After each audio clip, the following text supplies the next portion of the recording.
que eu vou discutir o tópico são novos pagamentos, novo dinheiro, com um ponto de interrogação. Porque mesmo que nós estejamos vendo uma revolução nos pagamentos, ainda é uma pergunta em aberto.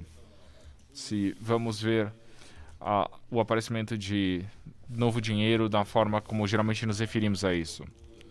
Os novos pagamentos, eu vou falar sobre o dinheiro eletrônico ou e-cash. O dinheiro que você tem disponível no seu telefone, que você pode enviar por todo mundo, só clicando ou usando um código QR. Há diferentes formatos, diferentes nomes, pode ser um stablecoin, que é uma moeda estável, é o nome da moda atualmente, ou e-cash, e-money. Mas é o mesmo tipo de animal, mas é muito diferente das criptomoedas, embora usem algumas das mesmas tecnologias. As criptomoedas são algo que o Adam vai discutir depois, então eu vou me concentrar na questão do e-cash, do dinheiro eletrônico.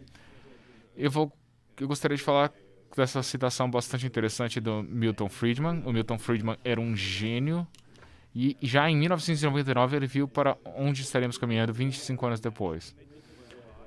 Nós estamos tendo um dinheiro eletrônico confiável pelo qual fazer compras na internet e transferir fundos sem que de A para B, sem que A conheça B ou B conheça A. É a mesma coisa do que entregar dólar de $20 numa transação entre pares em que todos podem permanecer anônimos. Nós temos a tecnologia e a possibilidade de fazer essas transações na internet de forma muito semelhante a uma transação física de dinheiro. Temos uma nova forma de dinheiro, que é o que eu mencionei antes, são os tokens digitais. O que são os tokens digitais? Basicamente um arquivo eletrônico com meu nome e um valor atribuído. Precisamos de um sistema específico para fazer isso. E temos o nome, o valor e com o processo de criptografia, eu sou o único que pode acessar esse arquivo, aí eu posso mudar o nome do arquivo e o arquivo vai ser seu. E ao fazer isso, eu fiz um pagamento. E eu posso fazer esse pagamento sem ter que utilizar um banco. Então, esses tokens são muito semelhantes aos físicos, como títulos bancários. Eles são entre pares e totalmente anônimos. A única diferença é que você precisa de um razonete. Você precisa de uma razão para registrar esses tokens. E há uma grande questão se eles devem ser centralizados ou descentralizados. Não é a minha questão aqui hoje, mas é uma discussão da qual vocês precisam estar cientes. Esses tokens são objetos, não são alegações, diferente de depósitos no banco. Nós estamos transferindo para nós mesmos. O que está vindo é que nós podemos transferir objetos digitais sem precisar usar um banco. E eu acho que é um dos factos mais importantes que devemos perceber. Podemos ter uma vida sem bancos no futuro. Não é uma certeza, mas uma possibilidade. E essas trocas de tokens ocorrem em redes que podem ser muito grandes. Isso traz grande flexibilidade. Essas moedas podem ter um apoio de valor, ou são as moedas estáveis como a Libra, ou não ter, ou ser descoberto como a Bitcoin. E a pergunta pode ser, o que há de novo? Isso é o que a maioria de vocês tem. Vocês têm uma carteira num aplicativo, e esse aplicativo permite que você use sua conta de banco à distância, mas é no sistema baseado em bancos. Você escolhe usar o aplicativo para comunicar-se com a sua conta bancária e você tem acesso a essa conta e a utiliza. O que vem no futuro e o que já está bastante disseminado na África e na China e virá para o resto do mundo é algo muito diferente. É isso que temos na tela. Você tem um emissor que emite esses tokens. O emissor tem uma garantia que pode ser na forma de títulos, pode ser um depósito em banco central ou um depósito em uma conta bancária. E com base nessa garantia, eles emitem tokens para os clientes. Esse é um gráfico bastante simplificado, mas apresenta os princípios comuns e a arquitetura comum do que são as moedas estáveis, do e-money. E eu vou falar do sistema da China. A Libra trabalharia com base nesse princípio a ser criado, o dinheiro criado pelo Facebook. E o M-Pesa no Quênia também funciona assim. Você tem uma rede de clientes ou usuários que podem fazer pagamentos entre si sem nunca ter que usar um banco. Então a pergunta é: quantas pessoas estão na parte inferior desse sistema? Na China nós temos 1 bilhão no WeChat e 900 milhões no Alipay. Então você tem uma base de clientes que se sobrepõe, mas é uma base de clientes de 1,5 bilhões de clientes usando esse sistema, podendo fazer pagamentos entre si, novamente, sem lidar com a conta bancária, porque a conta bancária é mantida pelo emissor dos tokens. Essa é uma evolução imensa que aconteceu nos últimos 5 anos, é uma gigantesca mudança e é um sinal do que vai acontecer com o resto do mundo, tanto em economias avançadas quanto em desenvolvimento.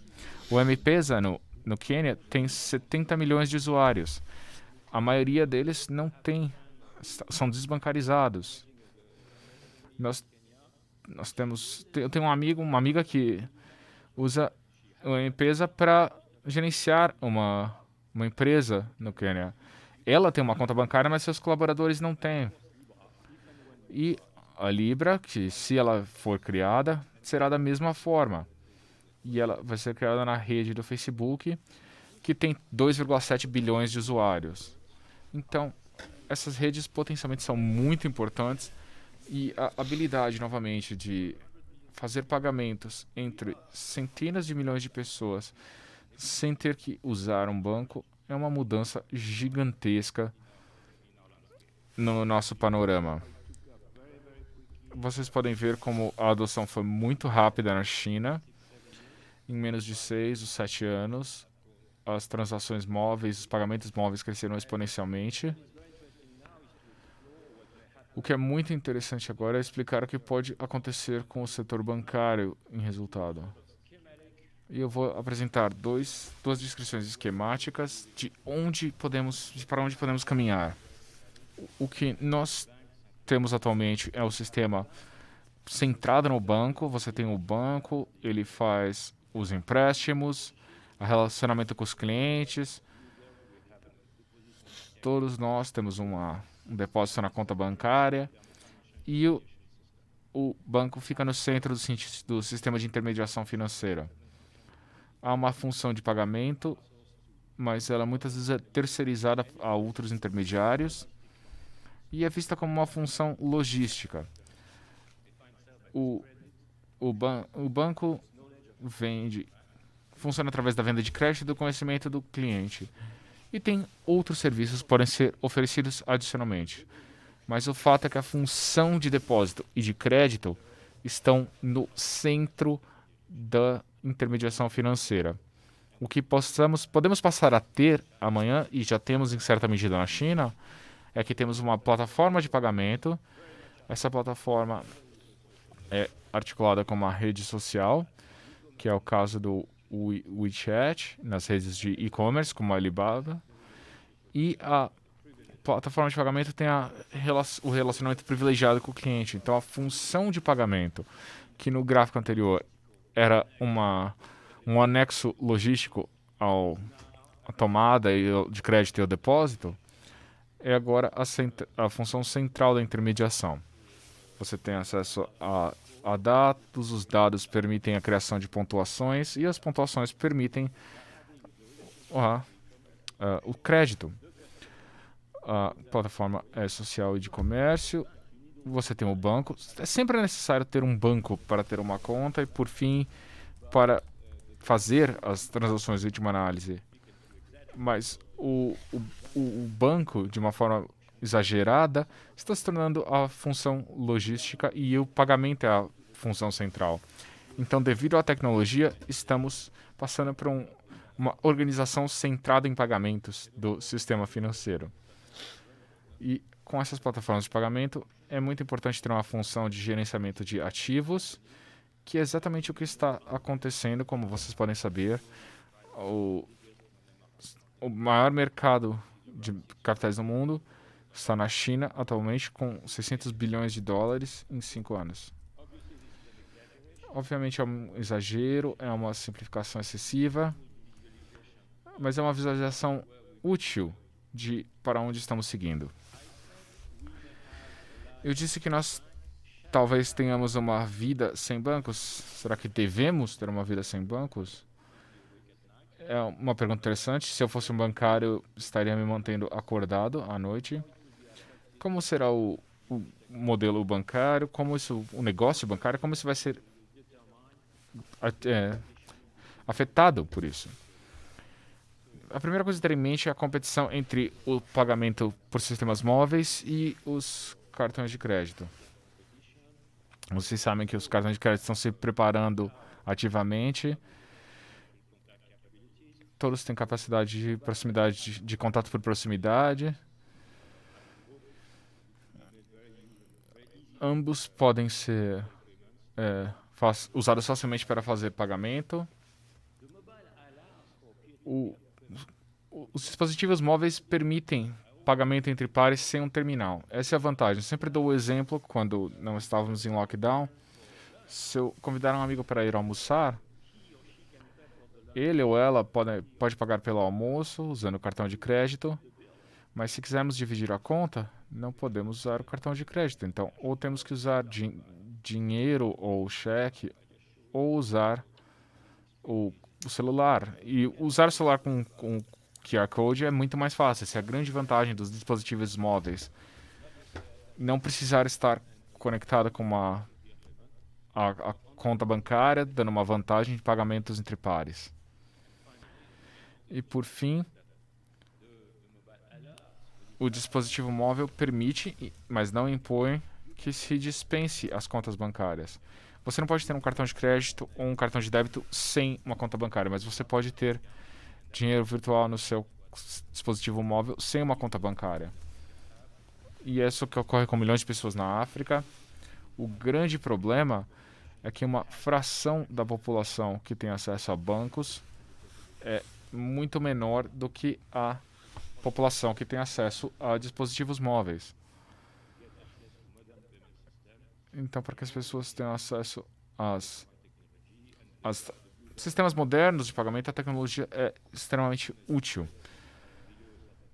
Podemos ver que assim que chegamos a um limiar inferior de renda per capita, é muito provável que teremos esses meios tecnológicos sendo usados. Essa é claramente a pergunta, e essa tecnologia móvel é uma grande ferramenta de inclusão. Um dos principais argumentos da Libra para conseguir aceitação pelos reguladores é que tem um papel na inclusão financeira. Os outros fatores de competição entre os bancos e o ecossistema móvel são os hábitos sociais.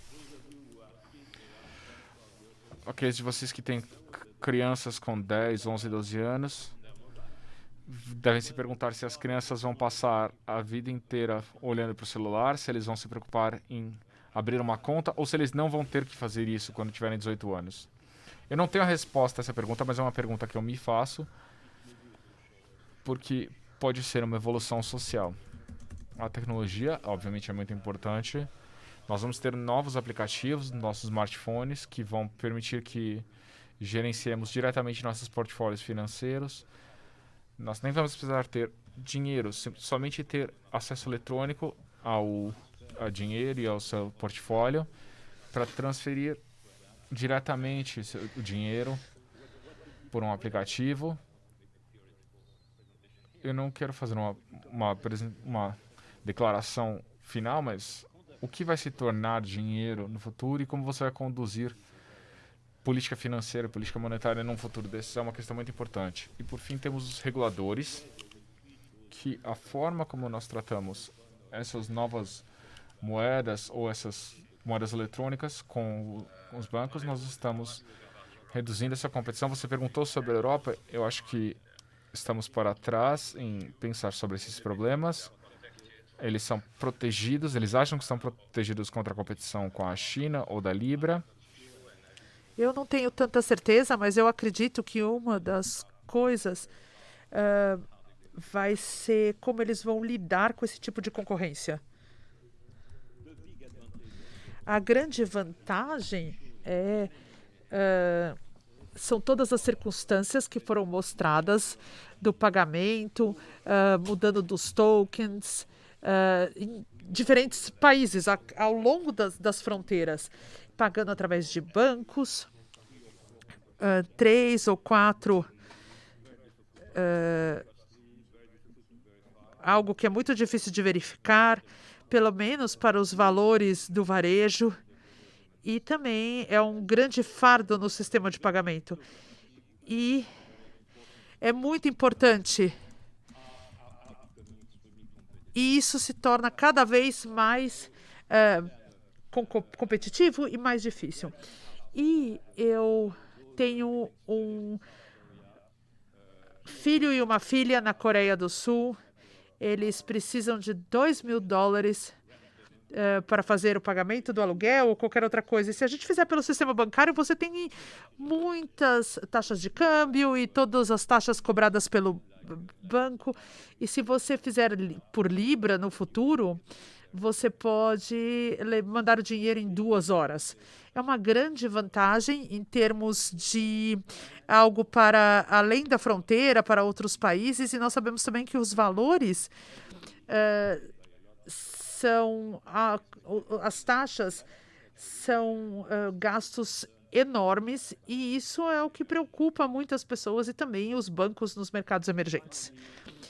Por fim, se eu puder falar sobre os aspectos geopolíticos e saindo um pouco desse cenário, o token permite que você faça várias coisas.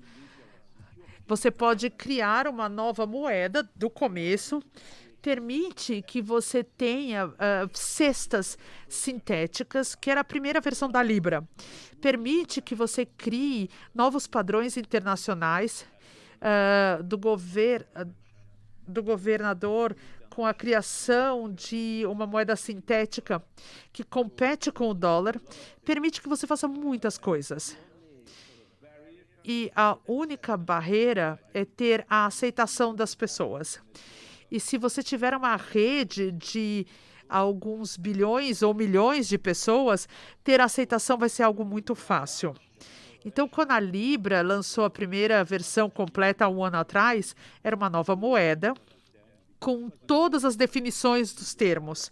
A Libra não era um dólar, não era um euro, não era... Era algo novo, uma coisa nova internacionalmente falando.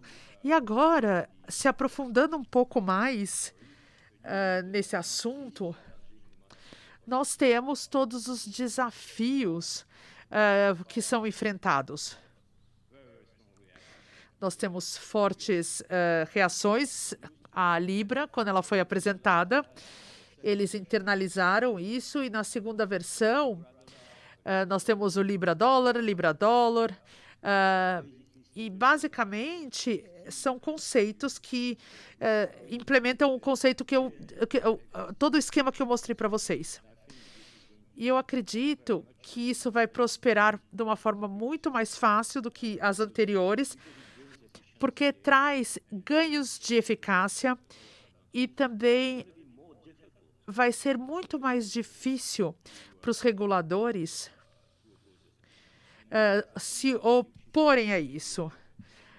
A Libra também tem toda a parte de compliance, que eles se protegem em face das organizações. E se eu fizer muitos aspectos de antecipação geopolítico, se nós tivermos a Libra relacionada ao dólar, ao euro e todo o sistema chinês que está não só exportando a tecnologia, mas também todos os produtos para fora da China, produtos que já estão em alguns outros lugares do mundo, eles terão uma nova competição com as moedas, onde isso vai trazer muitos benefícios com os tokens digitais. E eu acredito que isso nos traz muitas questões, deixa muitas questões sobre as economias emergentes, com um grande interesse para preservar a parte monetária, e é por isso que nós temos essas economias emergentes que são as mais dinâmicas ao estudar todos esses aspectos dos tokens digitais. Porque se as pessoas realmente quiserem viver no mundo do dinheiro móvel, é o que eles vão ter que oferecer. Caso contrário, eles vão utilizar o dinheiro porque é mais conveniente. Isso é bem racional, bem natural. E as grandes economias são aquelas que são as mais dinâmicas em criar sua própria moeda. E eu vou falar uma coisa só sobre o que está acontecendo aqui. O movimento que está acontecendo agora, no momento, está sendo muito acelerado, porque o Covid está criando esse momento para o dinheiro, porque dizem que o dinheiro em espécie é um transmissor do Covid. Então, ele está em baixa. E essa suspeita do dinheiro carregar o Covid faz com que as pessoas diminuam o uso do dinheiro em espécie e faz com que todo esse sistema que eu apresentei para vocês seja, sim, incentivado. Isso leva a uma segmentação do mercado financeiro e monetário do mundo, se você tiver diferentes formas de dinheiro, tokens, moedas que estão circulando, mas não sejam interoperacionadas, nós vamos ter uma segmentação do mundo monetário, que vai ser bem diferente do que nós temos agora. Um dos critérios que talvez sejam importantes, e eu não mencionei, é a questão da privacidade.